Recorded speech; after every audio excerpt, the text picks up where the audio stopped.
This is Eric Stark with the Smart RVer podcast, your trusted source for tips and insights to embrace the RV lifestyle without worries. So let's talk everything RV. Today is episode number 170, so let's jump right into it. We have Alexis here today. Like I said, she's going to take us to Santa Fe, New Mexico. She's going to tell us how to make unforgettable traditions, family traditions while RVing. I am. Yeah, that's probably a very, what word would I use? An interesting thing, because some families probably have some very interesting traditions while they RV. Yeah. They probably do. Drink themselves to oblivion, fight to the finish. Just natural traditions. Yeah. But that's what they do at home, too. So no difference. Yeah. Oh, my word. Eric, here you go again. Making the RV like home. That's right. So, hey, this is another episode where I really don't have any rants or anything. That's amazing. Yeah, I got a couple of things on a list, but I don't have the list in front of me. Oh, I'm not going to try to think of them, because then I might mess something up. So what I want to do, though, is remind our listeners that if you have something you want to share with us, good, bad, ugly, indifferent, a hack you have for your RV, someplace you've been, maybe a suggestion for the show, whatever it is, just use the contact us page on our website and let us know, or call us. The phone number's there. The phone number and the contact information will be in the description of this podcast as well. We want to hear from our listeners so we know how to improve the show and what to talk about. Heck, even what not to talk about sometimes. All right, so now let's go to enjoying the RV life. And so creating unforgettable family traditions while RVing. Alexis, what are some unforgettable family traditions that can be created while RVing? That's a mouthful. I have no idea. I have nothing prepared because I don't have a family. No, I do. My parents, they orphaned me. Okay. No, I'm joking. I have parents. They're fine. But see, this is what you can do when you have your family of your own now. You can make your own traditions with them, no matter how terrible your parents were. I'm just kidding. That's not very nice. But one thing you can do with the family members is collect souvenirs. I know for you and Karen, you guys like to do, is it stickers or magnets? Magnets. And I've gotten you onto mugs now. Mugs are something I like to collect. And I'm not sponsored by Starbucks, but Starbucks makes cups in each state that you can buy. And we were just in Utah, and I bought the cutest mug from Utah, and they do this in every state. Anyway, that's one thing that makes it special. It's a good memory. That's an example of something you can do. Especially if you have kids. You can do this if you don't have kids. You can do special mealtime routines. So maybe you have a certain meal you all like to eat together. So bring that. Maybe it's gourmet hot dogs. So you bring all the goods for hot dogs and you sit down together. You make the hot dogs you like. You make them really special. Maybe you talk about your day, what you did, what you enjoyed, what you didn't enjoy. And you just have that family time. That can be really special. Maybe it's something like annual trip milestones. Maybe you go somewhere every year. Maybe that's your tradition. Maybe you head to the same place. You know you like it already. So you guys go there every year, and that's special to you. It's really whatever is up to your family. But my final thoughts are just make the tradition special. Make it something that you enjoy doing all together, hopefully. And it's something you can remember forever. So that sounds pretty good. A lot of people probably do that, don't even realize it. Yeah. Whether they're RVing or other types of travel. We've been collecting magnets for years and years and years. I know. About 1 billion of them. Now, in fact, we're running out of space, places to put them. The traditions are kind of interesting because sometimes the adults, they just kind of go through the motions. Oh, we got to do this while we're here. Like us, my wife and I, we got to get a magnet while we're here. But we put some thought into it, try to pick the right one. Yeah. We look at some and, we always buy one no matter what, though. Good, yeah. And now it is mugs. So I was just recently in Colorado and Wyoming, so I got a mug from each state. And that one from that shell. That's a different one. Oh, okay. That's right. So these traditions, though, like on our website, they have some actual families there that talk about the things they do. Yeah. So if you look at the article on Enjoying the RV Life, the Unforgettable Family Traditions, there's an article real life stuff. And it's important, especially if you have kids. It's things they look forward to. Sometimes they seem pretty mundane, but the kids be like, aren't we going to do this? Right. They remember. It could be marshmallow night. You have marshmallows over the fire, and the kids will love that. I love so if you have kids, try to really make that a thing so they have really something to look forward to, because you want them involved in the RV lifestyle as well. Exactly. All right, so a money-saving tip. Now, this one's pretty obvious, pretty basic. It's riding a bicycle. Okay. So if you're out camping, you can take a bicycle to run errands. You don't have to fire up the car or the truck, usually a truck, unless you have a motorhome and you're pulling a car. It just will save some money, and it actually changes up the deal anyways. Maybe you got 2 bicycles, one for you and your spouse. You can ride bicycles to run errands. You can ride bicycles to get exercise. You can cruise the park. If you're staying, like, let's say in Silverton, Colorado, you could take your bike to do a little bicycle tour, kind of maybe, what's that called? A covert operation there, and go check out the town, see what's there, then go back in your vehicle, maybe so you can buy a magnet or whatever that souvenir is and take it back without breaking it, or food, hot dogs for that barbecue. Or no, that hot dog. Hot dog. So a bicycle is pretty easy to carry in an RV or a travel trailer. They have racks, throw it on the back or in your truck. There's a lot of, you can't have an excuse, well, I can't get it there. That's lousy. But a bicycle is great. When my wife and I take our trailer anywhere, our bicycles go. No matter where we go, the bicycles go. Because they make it easier sometimes, just a quick little run here, quick little run there, and exploring. So take the bikes, you get some exercise, you save some cash in the meantime. How can you go wrong with that? Well, I guess if you got hit by a bus, that would be suck. Yeah. Yeah, that'd be over with, right? So don't get hit by a bus. So this information will be on the smartrver.com. And you can check it out and share it with your friends and family and come up with some ideas for traditions and get that bicycle on the RV. Now, this brings us to staying on the road. Now, we're going to talk about tire maintenance, and this is primarily for travel trailers. Motorhomes are a little bit different because their tires fall into that automotive category. It's a different animal. Now, you still need to check them and air them up and do all the normal things, but trailer tires are just a unique breed. And most RVers or travel trailer owners, I would say, don't understand trailer tires. I know from our experience in real life, they don't get it. And I understand that because you just think it's a tire, it's a black thing, it goes on the trailer, they last forever. As long as there's tread, that tire is going to be good. And that's not the case. Nope. Is totally opposite of it. The typical trailer, on average, rolls about 2,000 miles a year. And the trailer tire lasts about 5 years. So you're going to put on about 10,000 miles on that tire. So you're still going to have plenty of tread left when that tire actually needs to be replaced. Yeah. So that's an interesting thing, and it's a hard pill to swallow because no one likes buying tires. Yeah, you gotta. Whether it's for your car, your trailer, your truck, your motorhome, your utility trailer, your little kid's wagon, it doesn't matter. No one likes buying tires. You know what I like to do? I like to ask people, do you want to die? Then buy tires. Good way to go. That's what I like. Very direct. Okay, go ahead. It's very true. Because, a blowout on anything can be a real problem.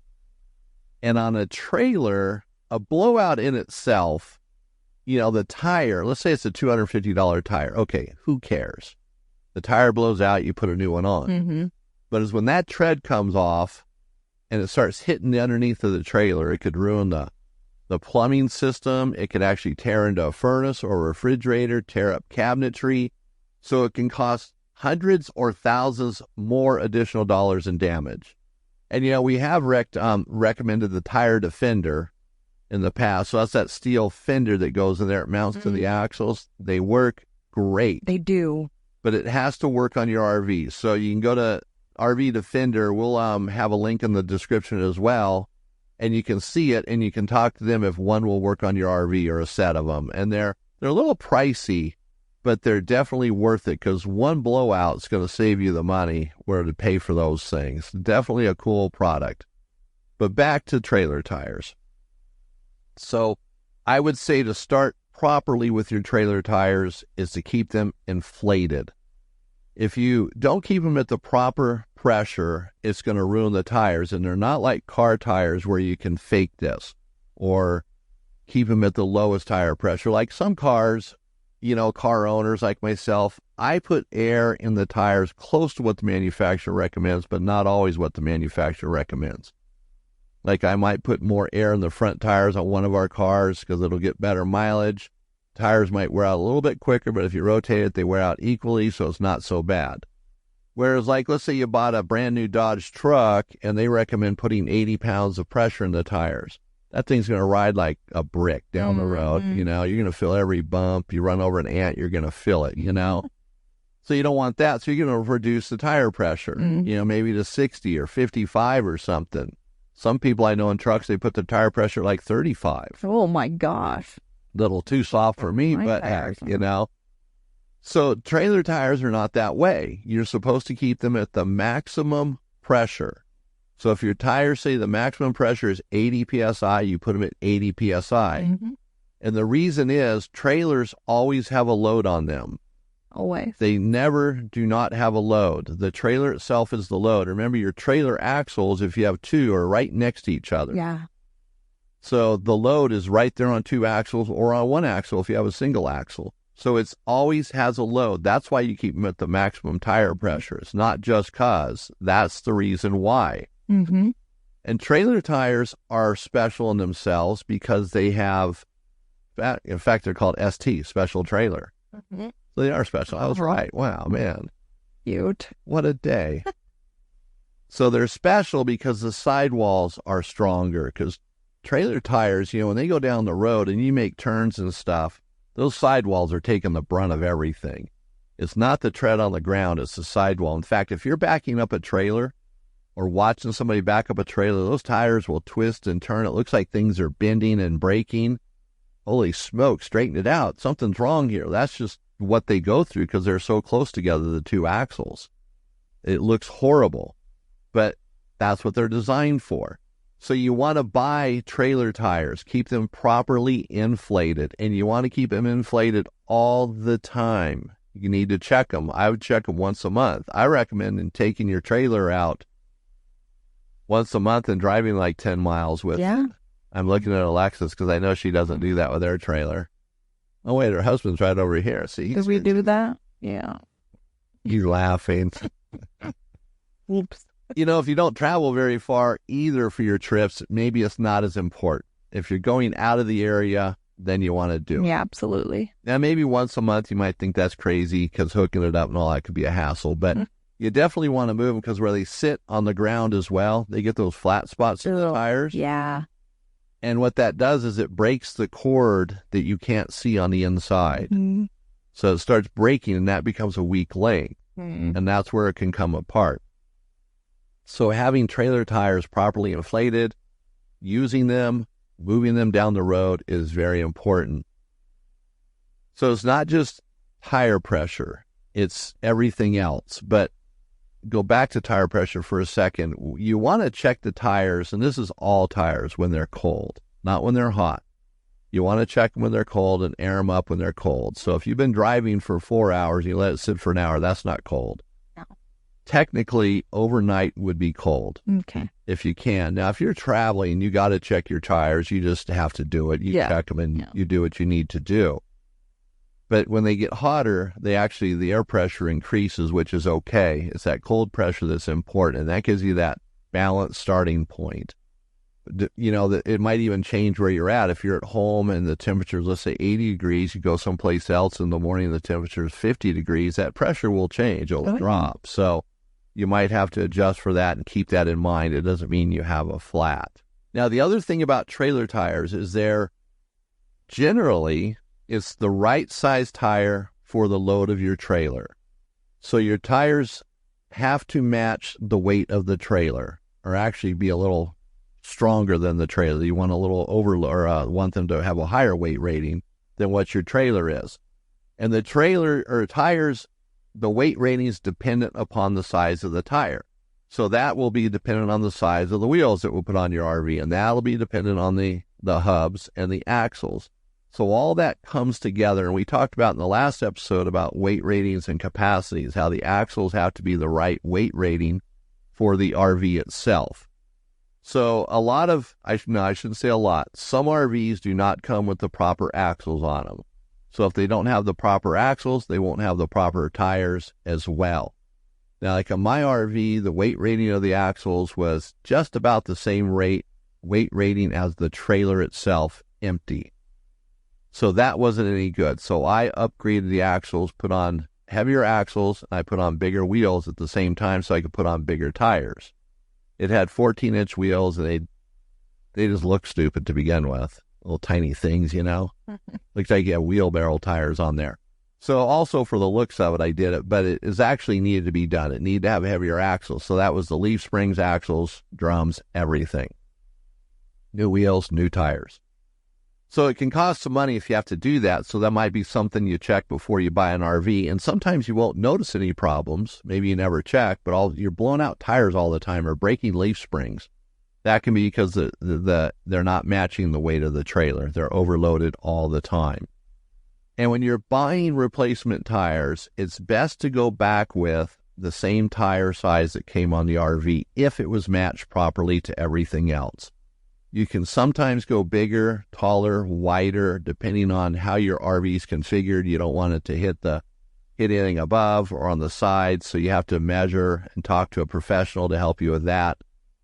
If you can't figure it out on your own. It's usually not too hard. Most tires have all the dimensions on them. You can measure it in inches and figure out what you need to do. But having the correct size tires is very important. And now when you're not using your RV, you don't want it to just sit on the same spot on the tires all the time. And I mentioned that a moment ago. So that's important as well. And some people will actually put wood underneath the tires, which is fine, especially if you're in a hotter area or on gravel or, some weird type of ground or even asphalt. It keeps it off the ground so the tire's not going to get these weird shapes in it. Or maybe the heat from the asphalt will make that tire super hot right there, like if you're in Arizona. So you put it on a piece of wood, but make sure the wood is wider than the footprint of the tire. You don't want it like a 2x4 on a tire. You want like a 2x10, so it's wider than the tire and longer, so it's a bigger footprint. And that helps protect the tire as well, because if you have something smaller, the tire's going to be hanging off the side, and that's going to ruin the tire. And a lot of wheel chocks and stuff like that made for RVing are smaller. They have bigger ones and smaller ones. Smaller ones are $1 cheaper. Buy the bigger ones, maybe $2. Always buy the bigger ones so you're not damaging your tires. It's very important. And now, tire construction today is probably the best it's ever been. I don't know how much more it can be improved because tire construction is dialed in. And what's interesting, too, is today we still talk about plies. Like I want a 10-ply tire. I want a 6-ply tire. What we're talking about is the sidewall. But plies haven't existed for decades. That went away with tires that were numbered like F7815. Long gone. You don't have that numbering sequence anymore. So when they talk about plies today, it's actually just a rating. The plies were rated at a certain weight rating. So you don't actually have plies today. You just have a tire that's rated at a certain rate rating. Like maybe a 10-ply would be rated at 5,000 pounds, years ago. Well, that same tire would just be rated at 10-ply for 5,000 pounds, even though it's not a 10-ply tire. That number is probably not accurate either, by the way, so don't take that at face value. Too many numbers in my life to remember all this stuff. I want to get so hung up on the ply rating because the tire size is going to dictate what the ply rating is. And there are some people who want, I want a 14-ply no matter what. I got to have this ply or that ply. It gets a little ridiculous because you're paying extra for tires that you probably don't really need. It just becomes a personal thing. And if you're upping that weight rating, can the rest of the suspension, axles, and everything handle it? Was it designed for it? Or do you just want the tires to be able to hold it? Something to think about there. You might not need that weight rating. Most people that go beyond that don't really need it because they're not hauling stuff that would warrant that. So make sure you also inspect your tires. Don't let them just sit until you go on a trip and it blows out and go, oh, that tire's bad. Check them regularly before you go. Now, I should have started this whole thing off with my buddy Jerry. Yeah, Jerry's gone now, but God rest his soul. No, I had to say it.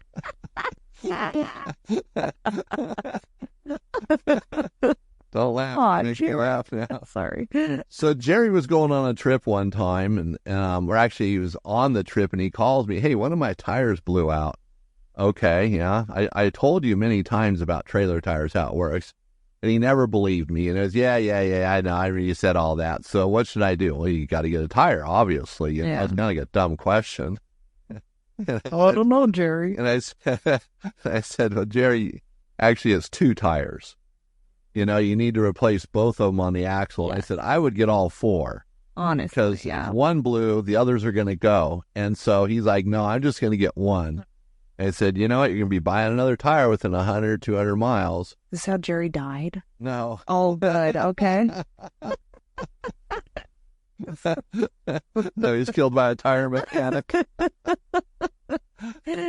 So anyways, he goes down the road and the same thing. The tire that was in front of the tire that blew, because it was a rear tire, the tire in front blew because when the rear tire blew, all the weight went on that front tire and weakened it. Yep. So then it blew. Mm-hmm. And then, the rest of the story is he had to buy all 4 tires because all 4 tires blew out. And he had 4 different tires on there because he didn't want to do it all. No. So Jerry thought he was outsmarting, the tire manufacturers, the whole world, and myself. And he ended up losing that battle. Mm-hmm. So it's not a matter of being right, but I was right. Just saying. So inspect your tires and make sure you're not traveling with bad tires. And as I said earlier, that 5-year thing can really suck. Now, I've seen tires that have been on a spare, never touched the ground, and they've blown out as a spare. Yeah. They just happen. Blow out. So they're not the most reliable thing. And make sure you have a spare. Make sure you maybe have 2 spares. If you're going to push the limit, make sure you got 2 good spares. Yeah. And remember, if you have to replace all 4 of your tires or all 2 of your tires, do the spare at the same time. Thank you. It's just as old. Smart. Don't take one of your tires off because you want to save 50 cents and put it on the spare. You're not doing yourself any favors that way. Yeah. And keep your spare covered. Actually, keep your tires covered when you're not using your RV as well. There's a lot of things to look at with a trailer tire, but the bottom line is 5 years. That's it, and you can try to squeeze it if you're traveling local and you're going maybe 20 miles, 50 miles.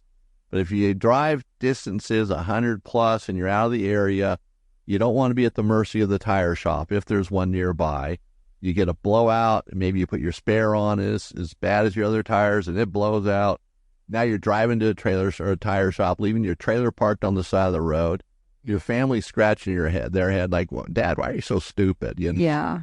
Didn't you listen to that podcast from the Smart RVer about this? Hello. Come on, Pops.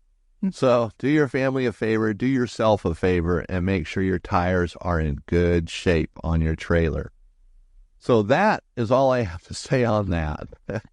And by the way, there'll be a link in the description to our other website, SunPro Manufacturing, where there's a full article here about trailer tire maintenance. Because they said a lot, said it quickly. So you can read that and digest it more slowly. Perfect. Now, that's going to take us to Santa Fe, New Mexico. So, right. Alexis, what is happening?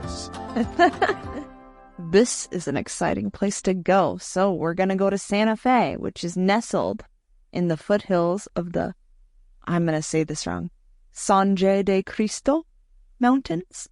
Can't correct me. All right. Jerry's not here to correct me.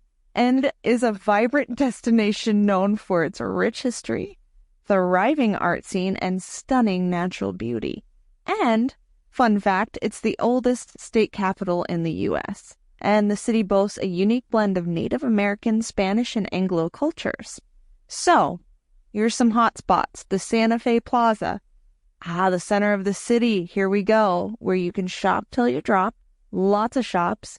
And My favorite is to people watch. I love people watching wherever I go, especially airports. Have you ever done that? Watch people struggle. They look so mad. It's so funny. And I'm not even going to... Okay, you don't like to fly. All right. Then we've got the Georgia O'Keeffe Museum. She's a renowned artist. She has a very unique and beautiful art style, so check her out. And then we've got the Canyon Roads Art Galleries, which are all over the place there. It's a vast art district. It caters to everyone's varied taste in art, so you're going to find something you love there. And then, of course, for the food lovers, we've got iconic eateries like The Shed. It's a must-eat. This place serves authentic Mexican food. And, cool thing, they sell their incredible homemade salsa online. I looked the other day. Looks incredible. It's not that expensive. Looks beautiful. I'm going to get some. And then Cafe Pascal's. This place is well located if you're in the art district. It's really easy to grab a bite because there's a ton of variety about anything you want. And then for outdoor enthusiasts, we've got the Bandelier National Monument. Preserves a high density and variety of archaeological resources from the ancient Pueblo period, including cavalets carved into cliffs and volcanic tuff. I'm having a hard time with pronunciation. And then, of course, the Santa Fe National Forest. You don't have to travel far to find these beautiful mountain slopes of volcanic formations, deep river gorges, primitive wilderness areas. There's just a ton to see. On the archaeological front, there's a lot. My takeaway is you've got to put this on your list to visit because it's really incredible. Actually, New Mexico as a state is pretty incredible. So this is just one of the cities you can visit. That sounds pretty interesting. Back to you. So Santa Fe is a very nice place. Mm-hmm. I've been there once or twice. So I definitely recommend it. It's an RVer place. It's an artsy place. A lot to do. Mm-hmm. Something about New Mexico in general. There's always so much to do there, you know? Definitely. Lots to see. It reminds me of this town called Madrid. Oh. Imagine that. We're going to be talking about today in Shadows of the Past. Here we go. Towns that once were. So let me give you a little story about Madrid. Let me put on my glasses this time. There we so go. I can see. Wow, man. Like a 98 font here. All right. So is everybody ready out there? Ready to listen? Got the fireplace going, the marshmallows ready to go on the fire.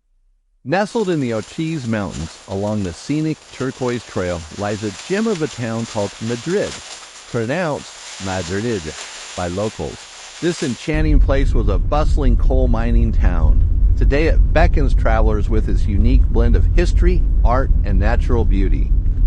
Look at this place. The adobe buildings, the art galleries, the vibe. It's like stepping into another world. The Mine Shaft Tavern is just up ahead, famous for its green chili cheeseburgers. Madrid's roots stretch back to the mid-19th century when coal mining fueled its growth. By the early 1900s, it was a thriving company town, producing coal for the Santa Fe Railroad and electricity generation. The streets were alive with over 4,000 residents during its heyday. The 1920s and 30s brought Madrid national fame with its elaborate Christmas light displays. But as coal demand waned after World War II, so did the town's fortune. By the 1950s, Madrid had become a ghost town. In the 1970s, Madrid found new life. Artists and free spirits, drawn by its affordability and beauty, began to settle here. Today, Madrid is a vibrant community with art-filled galleries, eclectic shops, and cultural events. Look around, and you'll find turquoise jewelry, pottery, and sculptures made from reclaimed mining equipment. No visit to Madrid is complete without a stop at the Mine Shaft Tavern, a hub for locals and visitors alike. This historic hotspot offers hearty food, live music, and a rustic charm that transports you back in time. Their green chili cheeseburger is as good as everyone says, paired perfectly with a local craft beer. This coffee from Java Junction is amazing. Sitting on their porch, you can take in the charm of Madrid. Afterward, visit the Madrid Old Coal Town Museum to dive deeper into the town's rich history. The museum is a treasure trove of artifacts, photographs, and exhibits that paint a vivid picture of its coal mining past. As the sun sets over the Ortiz Mountains, Madrid's charm only deepens. The clear skies reveal a blanket of stars, a reminder of the natural beauty surrounding the captivating town. Sitting by the fire, you can't help but feel the spirit of this place. I can't wait to return during the wintertime to see the town blanketed in snow. Madrid, New Mexico, a town of history, creativity, and endless wonder. Plan your visit and discover its unique Native American appeal for yourself. So that's Madrid, New Mexico. Very nice. So you ready to go there? I really am. You know, all these places we talk about, it's just never ending, just adds more to the map. Really does. You're going to have to live to be like 100. Yeah, come on, Cole, we gotta go. So what we really need is sponsors or listeners of the show that want to donate like $1 million to the cause so we don't have to work anymore and go traveling, you know? I mean, that would be really cool. That way we can talk more about it. More places, you know, elaborate. We can send you a cheeseburger. Yeah, we will too. I mean, that would be very sweet. I mean, I'd go for that. If someone would send me a cheeseburger. Yeah. Yeah, I probably want more than that. All right, so you can read that article on our website as well. Yeah. Shadows of the Past, it's there. And yeah, it's there. All right, so now let's go to RV Envy, and we're going to talk about the Chill Cube 18,000 BTU air conditioner from Lippert Components. Now, what's really so cool about this air conditioner, besides it's really a high-performance air conditioner, it's going to cool down the inside of your RV at least 30% quicker than any other brand on the market, and it's so quiet. It's a day and night difference in noise, and noise is the big thing. Like in all RVs, you listen to that air conditioner just drone on, it becomes this nuisance. You have to talk over it. You know, the TV has to be louder if you're watching TV or Netflix or something. The Chill Cube 18,000 BTU air conditioner eliminates that. In fact, I was just at a trade show. I've ordered some, and one of them's earmarked for my RV. It's going on there. Now, to tell you about my RV, I have a new RV with a new air conditioner on it, and I thought it was a little small, so I have another brand new air conditioner in my shop, but I got that one at a really killer deal to go on there. So now I'm going to have 3 air conditioners for my RV. 2 are coming off, or one's coming off, the other one's going to get sold, so the Dometic ones are going away. Going to go with the Lippert. And the other cool thing about this Lippert Chill Cube is you don't have to use the wall thermostat, so you can just replace the ceiling or the ceiling assembly in the upper unit, the air conditioner itself, and it has a remote. And it also has controls on the ceiling assembly, so you can access it either way. So you don't have to use the wall thermostat. Now, if you want a wall thermostat, they do sell one that will replace your wall thermostat if you have a heat AC thermostat, which most RVs do today. So if you insist on that, you can do that. Now, when you take off your existing air conditioner and you put the Lippert on, you can still use your thermostat for the furnace. That'll still work fine. That's not really a problem. So the remote makes it kind of cool because you can turn it on, off, adjust it anywhere in the RV as long as it can see it. It's a line of sight function. And there's a reason for that too. So if you're outside, you can't be adjusting your RV and forget to turn it on, turn it off. You can't mess with it. It kind of makes sense.